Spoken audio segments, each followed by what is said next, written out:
समय भोर 4टा। पूर्व आकाश में सूर्यदेवंकर आगमनर सामान्य आभास मिल न था। राज्यर सीमा दे बही जाउथिबा चित्रपला नदीर पानी से दिन बरफ पड़ी थंडा थिला। नदीर उभय पार्श्व घन कुहुड़ीर चादर पाले ढांकी हो रही थिला। जेमिति प्रकृति किछि एक गभीर रहस्य को निज भितर लुचाई रखिबाकू चेष्टा करुछि। नदीर गोटे निर्जन तुठरे एका बसिथिला चंपा। बयस मात्र 19 कि 20 हेब। तार गामुछा पिंधा साधारण वेशभूषा सत्वे तार सौंदर्य थिला अनन्य। से जଣେ गरीब धोबीर झियो, किंतु तार आखिरे थिला एक अद्भुत तेज।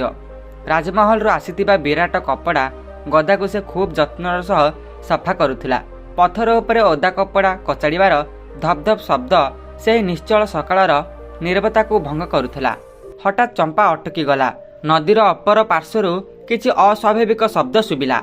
कुहुड़ी भितर से देखिला किछि लोक डंगारे बसी किछि जिनिस खोजुछंती। सेमानक हातरे मशाल थिला एवं सेमाने किछि बाक्स पानी रे भासी जाइथिबार कथा हेउथिले।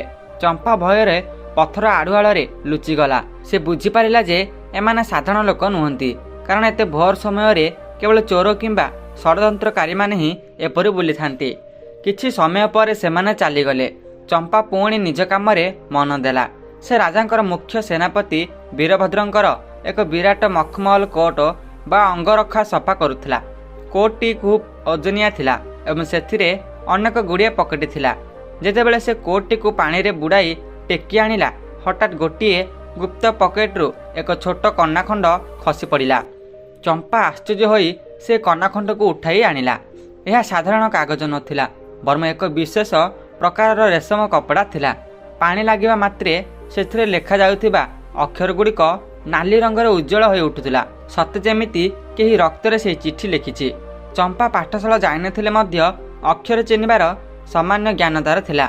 सेथिरे किछि चित्र एवं संकेत अंका जाइथिला। ए कौन? चंपा मन मने भाविला। सेनापतिଙ୍କ कोर्ट रे एमिति अजब जिनिस काहींकी? ठीक सेही समय रे घोड़ार टापू शब्द सुभिला। चंपा चमकी पड़ी चिठीटी को निज ओढ़णी भितर लुचाई देला।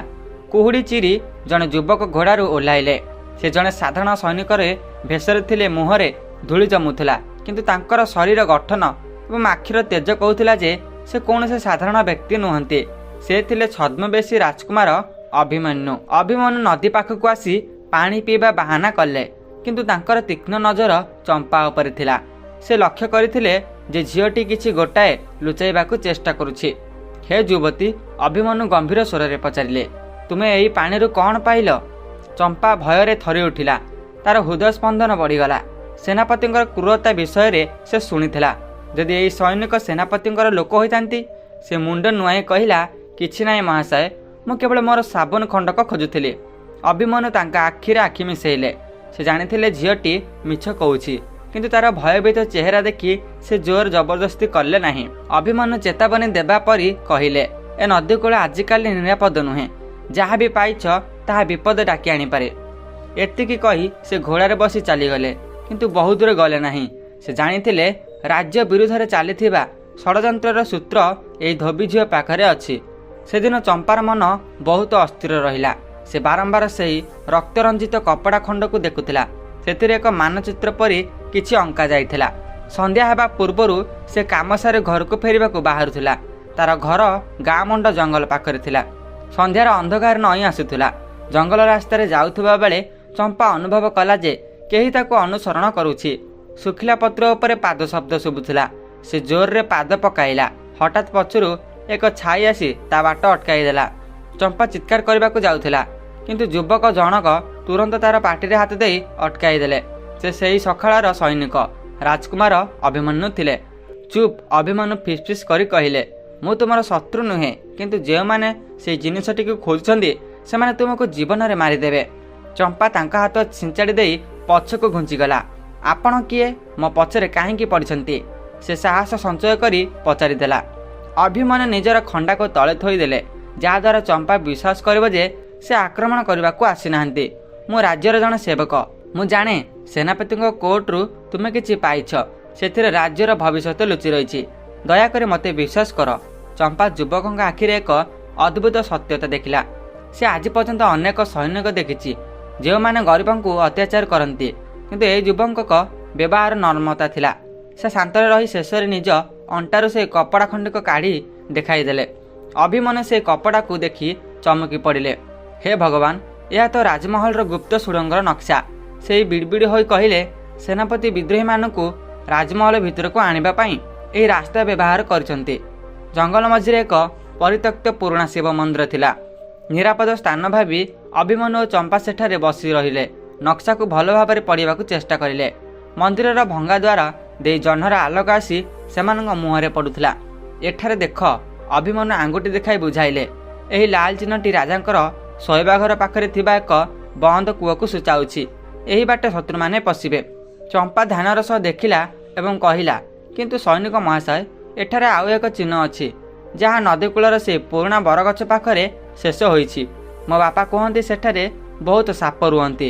ହୁଏତ ସେମାନେ ସେହି ବାଟ ଦେଇ ଅସ୍ତ୍ରଶସ୍ତ୍ର ଲୁଚାଇ ରଖିଥାଇପାରନ୍ତି। ଅଭିମନ୍ୟୁ ଚମ୍ପାର ବୁଦ୍ଧିମତ୍ତା ଦେଖି ମୁଗ୍ଧ ହୋଇଗଲା। ଜଣେ ସାଧାରଣ ଧୋବିର ଝିଅ ଏତେ ତୀକ୍ଷ୍ଣ ନଜର ଥାଇପାରେ, ତାହା ସେ ଭାବିନଥିଲା। ତୁମ ନାଁ କ'ଣ? ଅଭିମନ୍ୟୁ ପଚାରିଲେ। ଚମ୍ପା। ସେ ଲାଜେଇ ଯାଇ ଉତ୍ତର ଦେଲା, ତୁମର ନାଁ ଯେମିତି ସୁନ୍ଦର, ତୁମର ବୁଦ୍ଧି ମଧ୍ୟ ସେମିତି ପ୍ରଖର।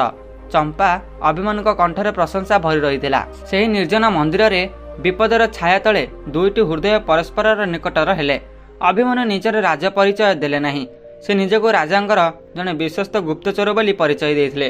ଚମ୍ପା ମଧ୍ୟ ଅଜାଣତରେ ସେହି ସାହସୀ ଯୁବକକୁ ଭଲ ପାଇ ବସିଲା। କିନ୍ତୁ ସେ ଜାଣିଥିଲା ଯେ ସମାଜର ନିୟମ ଅନୁସାରେ ଜଣେ ଧୋବି ଝିଅ ଓ ଜଣେ କ୍ଷତ୍ରିୟ ସୈନିକ ମଧ୍ୟରେ ସମ୍ପର୍କ ଅସମ୍ଭବ। ସେମାନେ ନସ୍କାର ରହସ୍ୟ ଭେଦ କରୁଥିବା ବେଳେ ରାଜମହଲରେ ସେନାପତି ବୀରଭଦ୍ର କ୍ରୋଧରେ ଜର୍ଜରିତ ହେଉଥିଲେ। ତାଙ୍କର ଗୁପ୍ତଚରମାନେ ଖବର ଦେଲେ ଯେ ସକାଳେ ଧୋବି ତୁଠରେ ଜଣେ ଝିଅ ସେହି କୋର୍ଟ ସଫା କରୁଥିଲା। ସେହି ଝିଅକୁ ଖୋଜି ବାହାର କର, ତା ଘର ଜାଳି ଦିଅ, ମୋତେ ସେ ନକ୍ସା ଯେମିତି ହେଲେ ଦରକାର। ବୀରଭଦ୍ର ଗର୍ଜନ କଲେ। ରାତି ଅଧରେ ଯେତେବେଳେ ଚମ୍ପା ଘରକୁ ଫେରି ନିଜ ବୁଢ଼ା ବାପାଙ୍କ ପାଖକୁ ଖାଇବାକୁ ଦେଉଥିଲା, ହଠାତ୍ ବାହାରୁ ନିଆଁ ନିଆଁ ଚିତ୍କାର ଶୁଭିଲା। ଦେଖୁ ଦେଖୁ ତାଙ୍କର ଛୋଟ କୁଡ଼ିଆଟି ଦାଉ ଦାଉ ହୋଇ ଜଳିବାକୁ ଲାଗିଲା। ସେନାପତିଙ୍କ ଗୁଣ୍ଡାମାନେ ଘର ଘେରି ଯାଇଥିଲେ। ବାହାରକୁ ଆସି ଧୋବି ଝିଅ, ନକ୍ସା ଦେଇଦେ, ନହେଲେ ତୋ ବାପାକୁ ମାରିଦେବୁ, ଜଣେ ଗୁଣ୍ଡା ଚିତ୍କାର କରିଲା। ଚମ୍ପା ନିଜ ବାପାଙ୍କୁ ଧରି ପଛ କବାଟ ଦେଇ ବାହାରିବାକୁ ଚେଷ୍ଟା କଲା, କିନ୍ତୁ ସେଠାରେ ମଧ୍ୟ ଶତ୍ରୁ ଥିଲେ। ଠିକ୍ ସେହି ସମୟରେ ଅନ୍ଧାର ଭିତରୁ ଏକ ତୀର ଆସି ଜଣେ ଗୁଣ୍ଡାର ଛାତିରେ ବାଜିଲା। ଘୋଡ଼ାରେ ବସି ମୁହଁରେ କଳା କପଡ଼ା ବାନ୍ଧି ପହଞ୍ଚିଗଲେ ଅଭିମନ୍ୟୁ। ସେଠାରେ ଏକ ଭୟଙ୍କର ଯୁଦ୍ଧ ହେଲା। ଅଭିମନ୍ୟୁ ଏକା 10 ଜଣ ଗୁଣ୍ଡାଙ୍କ ସହ ଲଢ଼ୁଥିଲେ।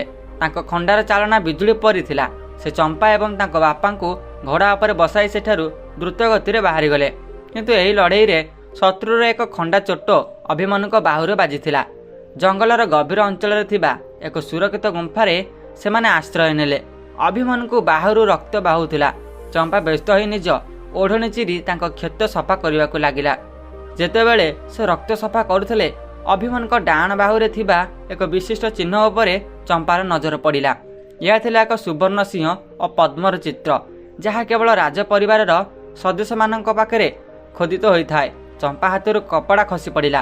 ସେ ଭୟରେ ପଛକୁ ଘୁଞ୍ଚିଗଲା। ଆପଣ ସାଧାରଣ ସୈନିକ ନୁହନ୍ତି। ଚମ୍ପାର ସ୍ୱର କମ୍ପୁଥିଲା। ଆପଣ ଯୁବରାଜ ଅଭିମନ୍ୟୁ। ଅଭିମନ୍ୟୁ ମୁହଁରୁ କଳା କପଡ଼ା ଖୋଲିଲେ ଏବଂ ମୃଦୁ ହସିଲେ। ହଁ ଚମ୍ପା, କିନ୍ତୁ ବର୍ତ୍ତମାନ ମୁଁ ରାଜକୁମାର ନୁହେଁ। ମୁଁ କେବଳ ତୁମର ଜଣେ ବନ୍ଧୁ, ଯେ ନିଜ ରାଜ୍ୟକୁ ବଞ୍ଚାଇବାକୁ ଚାହୁଁଛି। ଚମ୍ପା ନିଜକୁ ଅତ୍ୟନ୍ତ ଛୋଟ ମନେ କଲା। ମୁଁ ଜଣେ ତୁଚ୍ଛ ଧୋବି କନ୍ୟା, ଆଉ ଆପଣ ରାଜ୍ୟର ଭବିଷ୍ୟତ ରାଜା। ଆମର ମିଳନ ଅସମ୍ଭବ। ମୋତେ କ୍ଷମା କରିଦିଅନ୍ତୁ ଯଦି ମୁଁ କିଛି ଭୁଲ ବ୍ୟବହାର କରିଥାଏ। ଅଭିମନ୍ୟୁ କଷ୍ଟରେ ଉଠି ବସିଲେ ଏବଂ ଚମ୍ପାର ହାତ ଧରିଲେ।